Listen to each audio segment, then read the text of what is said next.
The Oklahoma City Thunder were able to get a big win over the Houston Rockets. The word of the day is composure as the Thunder outclass Houston. You are Locked On Thunder, your daily Oklahoma City Thunder podcast. Part of the Locked On Podcast Network, your team every day.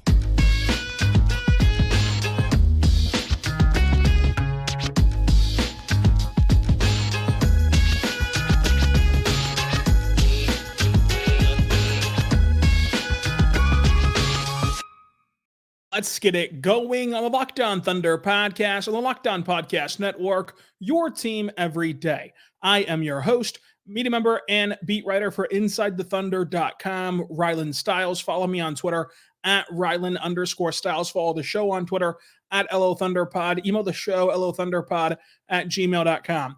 On today's show, we're diving into the Oklahoma City Thunder sweeping their way through this baseball-style series with the Houston Rockets. Composure is what it took for the Thunder to win this game, and they had plenty of it, and they earned another blowout win despite not having their A game. A lot to discuss today on the show, brought to you by FanDuel. Make every moment more right now. New customers get $150 in bonus bets with a winning of any $5 bet. That's $150 if your bet wins. Visit FanDuel.com/LockedOn to get started today. What a game this was. The Thunder tip off at 9 p.m. local time, officially the latest start time in Thunder history inside the Paycom Center, nationally televised on TNT, two fan bases that vehemently dislike each other, and a tale of two different rebuilds. The Thunder were fully healthy. Houston was missing Tari Eason, but other than that, they were healthy. This came down to the Rockets are a terrible road team. The Thunder are a really, really, really good home team. But in this game, there was a little bit of a sloppy start, even though, Mark and Aaron Wiggins and a lot of the guys talked about how it's easier to adjust to, the later start time versus adjusting to the earlier start time. Both these teams, for whatever the reason, maybe it was just coincidental, looked pretty sloppy to start things out. However, as the Rockets hung around for the majority of the first half, eventually composure took over, and you saw the tail between these two rebuilds. The Rockets, who spent all this money on free agency, they bring in this head coach who brought the Celtics to the NBA Finals. They absolutely unraveled at the end of the first half. They watched the Thunder grow a 10-point lead thanks to a 21-4 run that featured two technical free throws, two technical fouls issued to Houston after a failed challenge. Now, look, you can disagree with a call. That is well within your right. That happens almost every time down the basketball floor. You're going to disagree with a call. However, once you sent that green light on, you have to live with the result. You just have to. Because there's nothing more to do. The refs have truly looked at it and reviewed it and stand by their call, right or wrong. The only thing you can do after that is make your situation worse.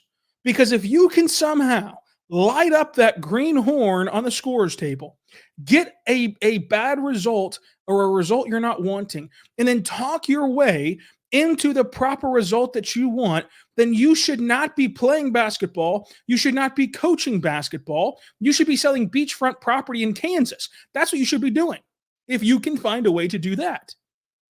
So all you did was just give away a couple points and give away momentum and get the crowd into it and have this snowball effect feel even worse down the stretch of that second quarter. Now, to the Rockets' credit, out of halftime, they deliver a punch. The Thunder came out flat, and they were letting long rebounds go. They weren't crisp in their rotations, and the Rockets did deliver a punch to start the third quarter. However, an 11-2 run to end the frame puts OKC back up 10, losing no ground. Anyone who watched that game, in the moment, it felt like the Thunder were playing such a bad third quarter. They end up losing nothing in the quarter. And I think that goes to show you the two things. Number one, composure, because the Thunder, despite being so young, despite being inexperienced, they would never have that happen to them at the end of the half. Their composure allowed them to handle, some trading blows with Houston in the first 2 quarters, and Houston's run in the third quarter that got it down to about 3-4 points there in the third quarter. But they also handled not having their best game. The Thunder shot 47% from the floor, 37% from 3, and 77% at the charity stripe. Houston shot 38, 23, 66, so they outdid them in quite the wrong direction. The Thunder only had 2 less turnovers than Houston. Houston had 15 giveaways, another abnormal number. The Thunder actually were a +9 on the glass and were a +10 in the paint, but they only won the fast break points by 3, and Houston won second chance points by 6. This was not even close to the best game from Oklahoma City, but they end up dominating in a win that eventually saw them get up by 20 points, and they handled 9 ties. They handled 13 lead changes. But throughout the course of this game, it never felt like, oh, that right there is the Thunder's best shot.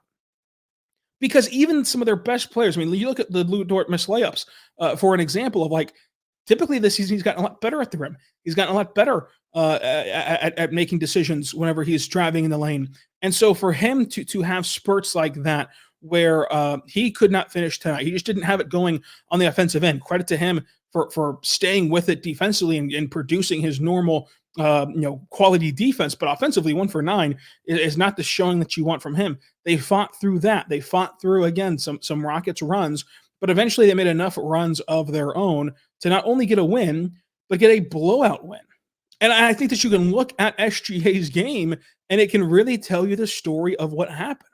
This is the MVP of the league. This is a guy who put up 31 points tonight, 8 rebounds, 3 assists, and a steal. He went 4 for 6 from 3, 52% from the floor in this game. And when you look at SGA, you can talk about all the great things he did. He hit that 3 where he's turning toward the sidelines as it goes up in the air because he's so confident it's going to go in. And in this game, he really just went down the list on national television of how great he's been all year long.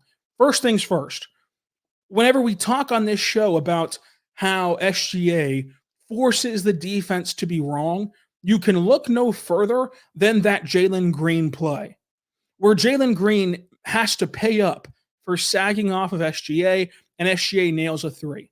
That is a great example of forcing the defense to be wrong because, simply put, how should Jalen Green position himself? Because he gave SGA space. That wasn't a good option. SGA hits a 3 on his way to 4 for 6 shooting from 3. If he plays up on SGA, that's not a good option. SGA is going to go right by him to the rack where he's such a lethal finisher. So what's the right, even just simple defensive positioning before you even worry about playing defense? So that's number one that he showed to a national audience. He showed off his elite touch around the rim where he's just spinning the ball off the rim, off the glass, and is able to hit difficult shots. That elite burst and change of direction and pace was on display in this game.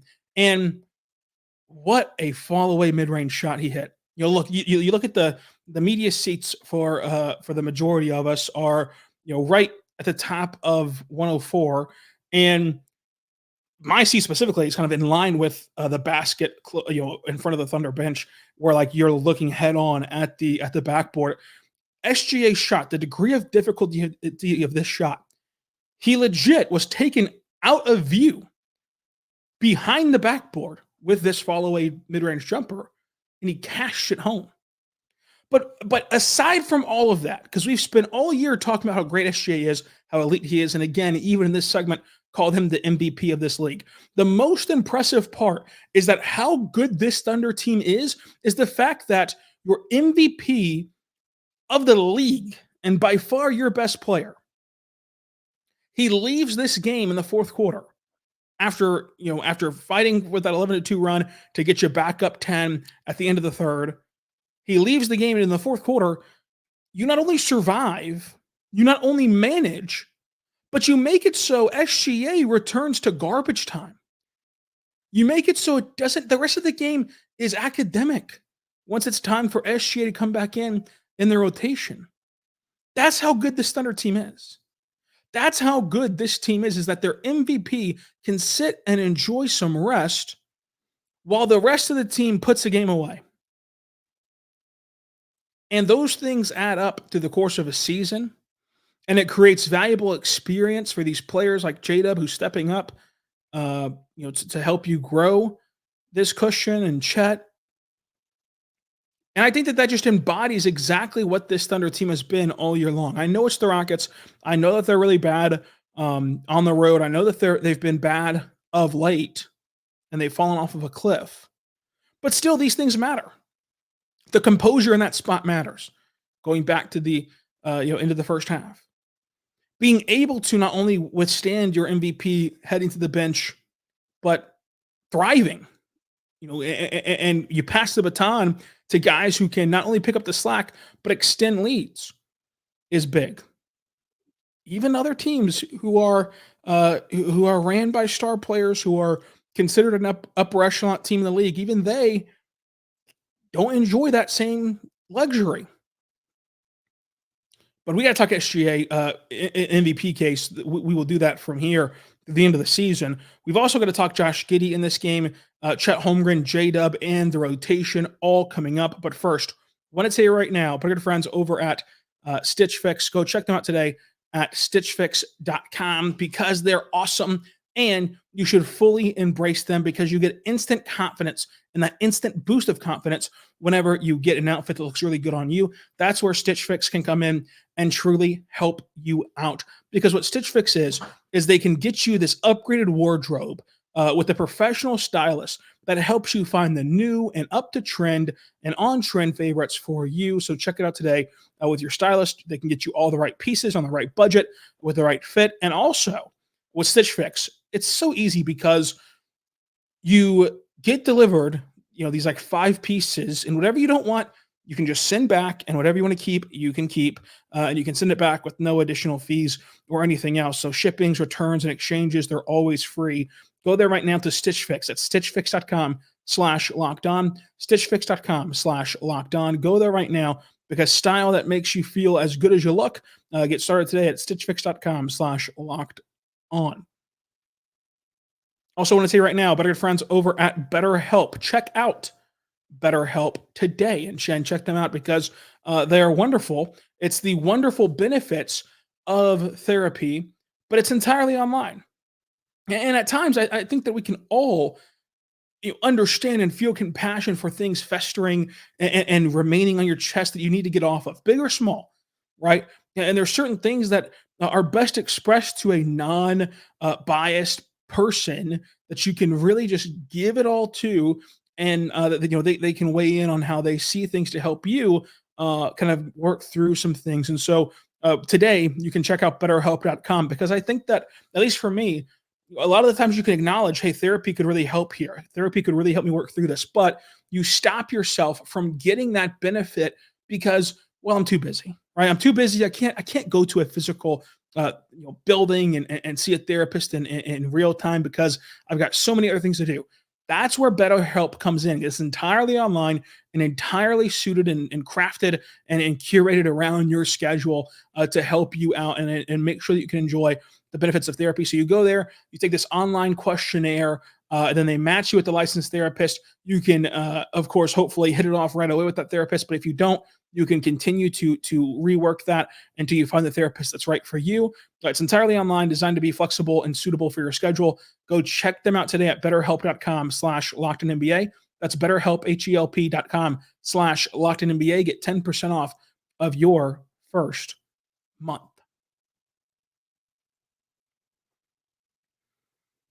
We're back on the Locked On Thunder podcast, on the Locked On Podcast Network, your team every day. Thank you so much for making us your first listen every single morning, every single day.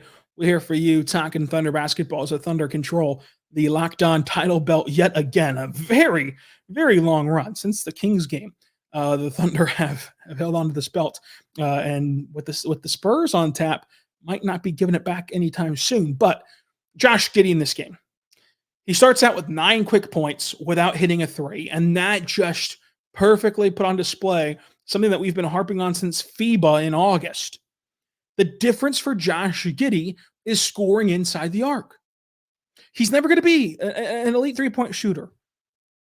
At best, he will be a three-point shooter like a Jay Will, who you say, hey, he's a good three-point shooter, but does not command the respect of a defense because you're going to give up 2 or 3 threes a game.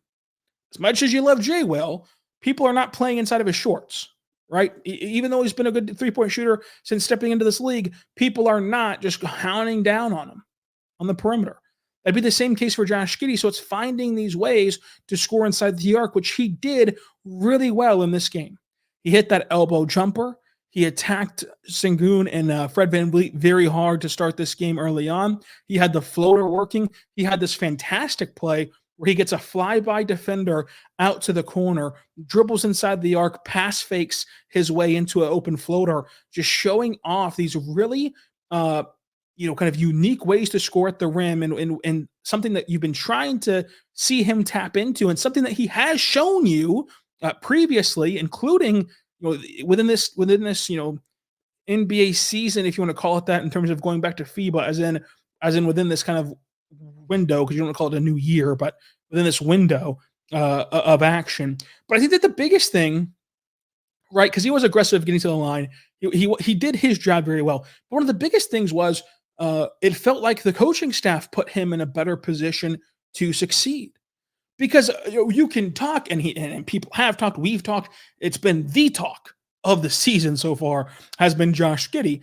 You can talk about it ad nauseum, but no matter what you think, if you're just this absolute humongous Josh Giddey, homer and supporter, or if you do not see the fit and do not kind of side with Josh Giddey in this, no matter which side of the spectrum that you're on, you can acknowledge that there's been certain games where he just has not been put in position to succeed. What I mean by that is, no matter where you fall, you can agree the best way to maximize Josh Giddey is not putting him in a corner and praying to the heavens that he's going to knock in 5 threes.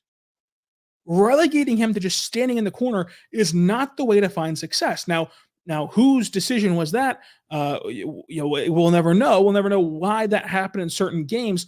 But what you saw tonight, I think, was more A, him being put in position to succeed, and B, sustainable success from him. He was used as a screener more. He was used as a more cutting option. One play that I love that's not going to show up in the box score. It's not going to show up in the highlight reel of this game. But he had this great Iverson cut across, which Iverson, of course, is going slot to slot. He started it around the break instead of the slot, but same principle going from the break to the break. Gets an entry pass off of that at the elbow where he just immediately pitches it back to Cason Wallace. And when he pitches the ball back to Cason Wallace, he uses that 6'8" frame to get in front of and shield off with his back the defender to where Cason Wallace gets a wide open 3. That is a great play to generate a great shot, which if you've watched this season, I don't care which side of the aisle you fall on, there's been difficulties at times getting great shots and great shots whenever Josh is on the floor. That's a way that you're able to maximize him because A, you use his size and ability to free up space because of just taking up room to get the contest out of there. B, you use his creative just pitching ability because the pitch looks very simple, arguably a very tough pass to make, and you get an open look from Cason Wallace there, which he missed, but you're going to take an open Cason 3 way more often than not. And again, they did use him as a screener more. He hit that big 3 to steady a bad stretch from the entire team. Again, they had a bad third quarter as a team. But Josh, again, was used way, way, way better. And part of that was his own doing of being more aggressive.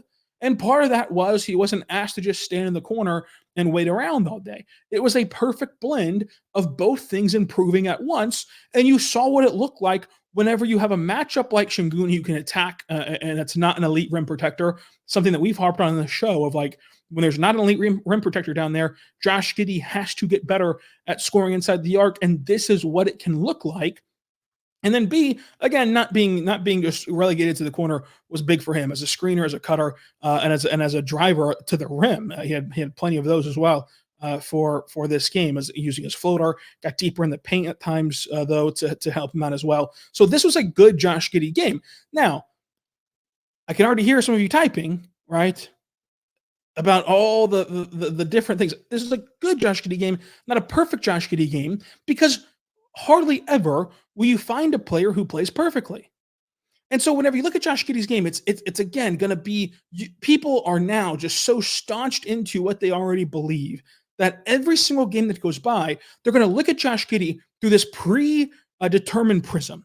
Either you're going to look at it and find all the positive things he does to call all these Americans dumb, or you're going to look at it and find all the little tiny things he does wrong to kind of confirm and use confirmation bias to what you already believe. When oftentimes the truth is in the middle. Oftentimes the truth is between those two large spectrums. So yes, there were some things that Josh Giddey did not do well. He let Jabari Smith Jr. get inside leverage multiple times by just simply being a step too slow to pick him up, and that gave Jabari Smith Jr. easy buckets, whenever otherwise Josh Giddey should be able to contest him. He was late putting a body on guys and boxing out on the glass. Along with that, there was a specific play where Jalen Williams purposefully tips him a rebound that the Thunder should have corralled and ended the possession. Instead, Josh Giddey didn't look ready for it and bobbled it out of bounds, and it gives Houston the ball back. The thing is, these are workable flaws that, like, all he had to do in all those instances of him, quote unquote, not playing well, the only thing he had to do was be more engaged. That is completely fixable. That is completely something within his control that he can get right the next game. Also, you're not going to be perfect more often than not, unless you're just this amazing superstar player. And thirdly, from all of this, the entire team did not play to their standard, effort-wise, aggression-wise, and physicality-wise for the vast majority of that third quarter, especially to start it out for the first 4, 5, 6 minutes, which is why the Thunder used a timeout and why the Thunder tried to get things back on track and needed that 11-2 run at the end to put them up by 10. But he was aggressive. He was scoring inside the arc. He got 14 points, 7 rebounds, 4 assists, 1 for 3 from 3, and 54% from the floor. He had 3 turnovers. One of them was the offensive goaltend. One of them was losing that tip rebound out of bounds by Jalen Williams. So those are 2 things to consider as well on that 3 turnover total, I should say. But overall, a good Josh Giddey game. No doubt about that. Jaylen Williams continues to grow as a go-to scorer, and these stretches are so important for him. You go back to the composure point. Dillon Brooks is a guy who, love him or hate him, is a really, really high-level elite defender. Love him or hate him, he is. And he is someone who tries to bother you. He tries to poke the bear. He's trying this new contest where he high-fives you after you shoot. And those things, didn't faze J-Dub. J-Dub just simply rose over and hit buckets over Dillon Brooks. And then he takes advantage of a more inexperienced defender in Amon Thompson, putting his shoulder into Amon Thompson, initiating contact, bumping Thompson off of his spot, and hitting a mid-range jumper. He had an elite runner through traffic. He had the step-back 3 over Jeff Green. He had the lob to Chet Holmgren with the reverse and 1 finish. Jalen Williams did everything tonight, and it was a big part of what we talked about earlier of making this game out of reach and blowing this game out and having SGA return to garbage time. 24 points, 5 rebounds, 5 assists, 2 steals, 2 blocks, 64% from the floor, 2 for 3 from 3 from Jaylen Williams. This was a really good game from both those guys that we talked about in this segment. And we're still not done yet because you have Chet Holmgren, who played well. I think that Isaiah Joe and Jay Will played exceptionally. And we have your takeaways all coming up.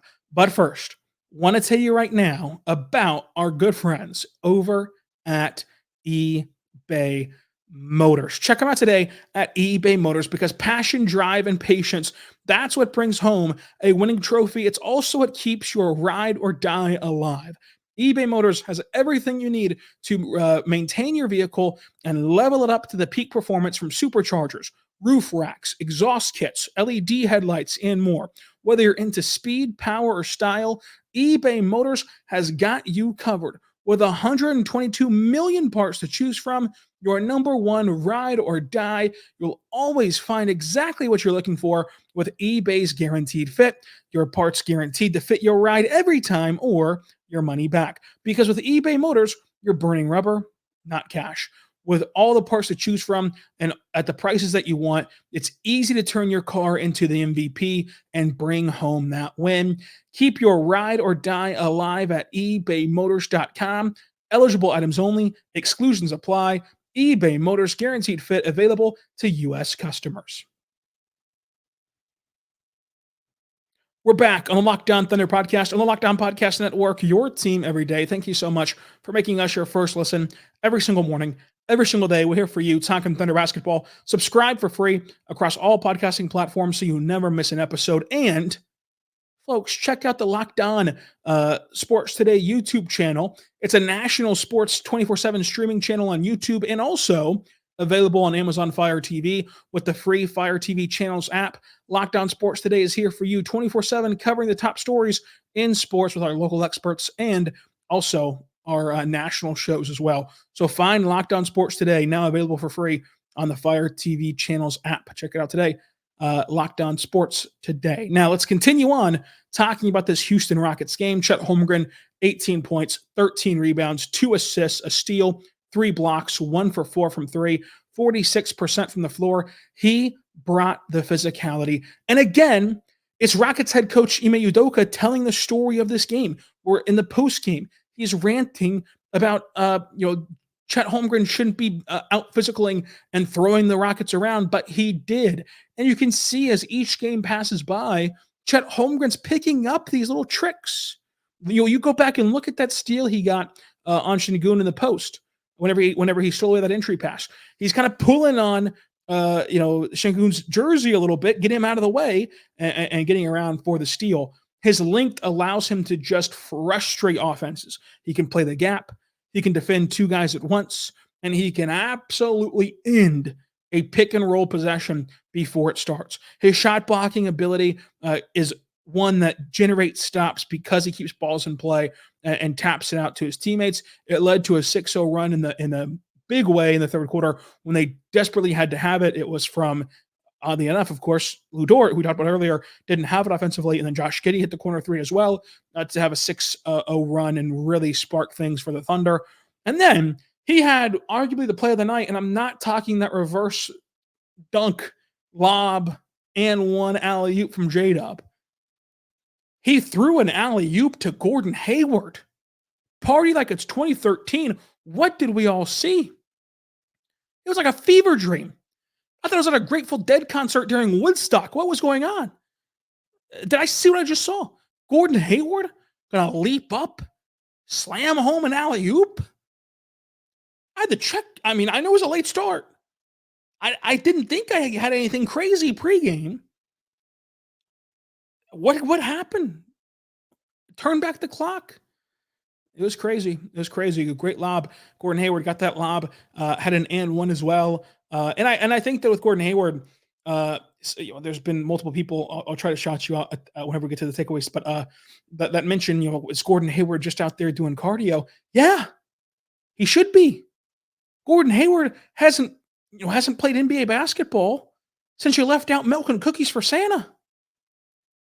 So he's trying to work back into shape. He's trying to work back into, the NBA style. You look at the NBA and everything you hear about is how you can't simulate NBA speed. You can't simulate what it's like to be out there on the NBA court. You can't do that in practice, certainly. You can't do that in mid-season practices because they are vastly different from training camp practices. So right now, Gordon Hayward's just out there trying to get a feel for what it's like to play NBA basketball again.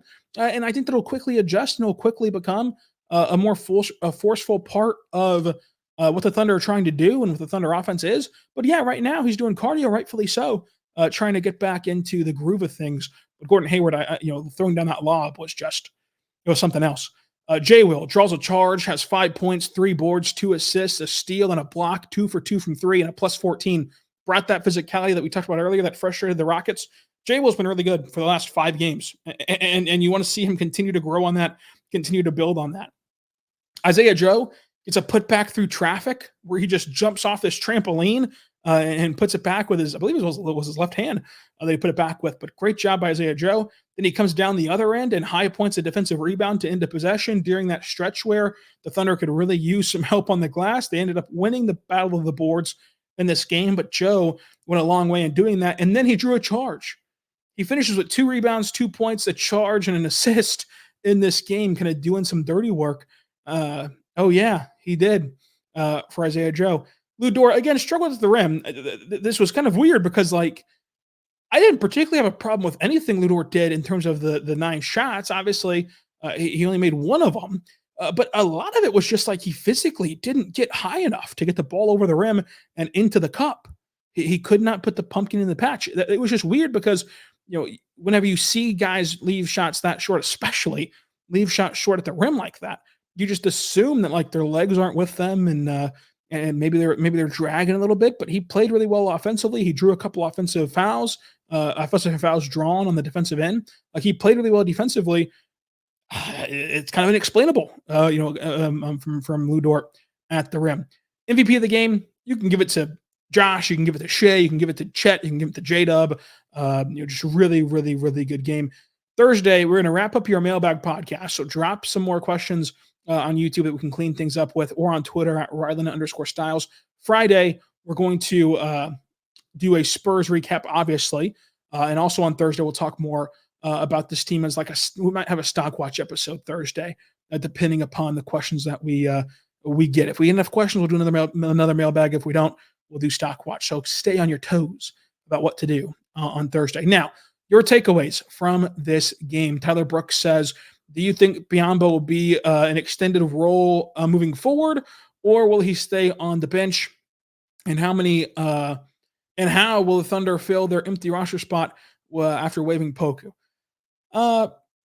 One, I don't think that Biyombo will have an extended role ever for the Thunder. I think that he's a situational player, as Mark has put it multiple times since Biyombo signed here. I don't think that he'll have an extended role. Number two, with a spot that's left behind by Poku, the Thunder do have an open roster spot. Mike Muscala got waived. Let's use that question as an overarching topic for tomorrow. Mike Muscala is a very interesting option for OKC. And, of course, they have guys in the G who I really like, who we'll talk about tomorrow. Let's continue on talking about this game from some of your takeaways. Oliver says it's 5:30 a.m. in the UK, but watching SGA cook Houston again and Chet's talent is wild and, of course, worth staying up for. Glad you made it up for this game. That was a very, very, very fun game for the Thunder and the Thunder sweep, this little baseball-style series. Mario says, main takeaway, we up, baby. Thunder are looking good, obviously. Hefe says the Thunder are going to the Western Conference Finals. How about that? Andrew says Giddey has tricks in his bag that can most definitely benefit the team. I appreciate Mark trying to maximize him with some alternative lineups. And Michael says, these boys never say die. The Thunder are the cardiac kids. They're really, really, really good at making comebacks. This game, obviously, they did not need a massive comeback, but the Thunder do lead the league, and they do lead the league in double-digit comebacks. So that's really, really cool for them. They just check every single box. Thunder Topics is a really good takeaway question, which we're going to save for tomorrow. So tune in to see what Thunder Topics wrote us about on the takeaways tweet. Don't cheat. Don't go look it up. Find out tomorrow on Locked On Thunder. Subscribe anywhere you get your podcast from, including on YouTube. And until tomorrow, be good and be good to one another.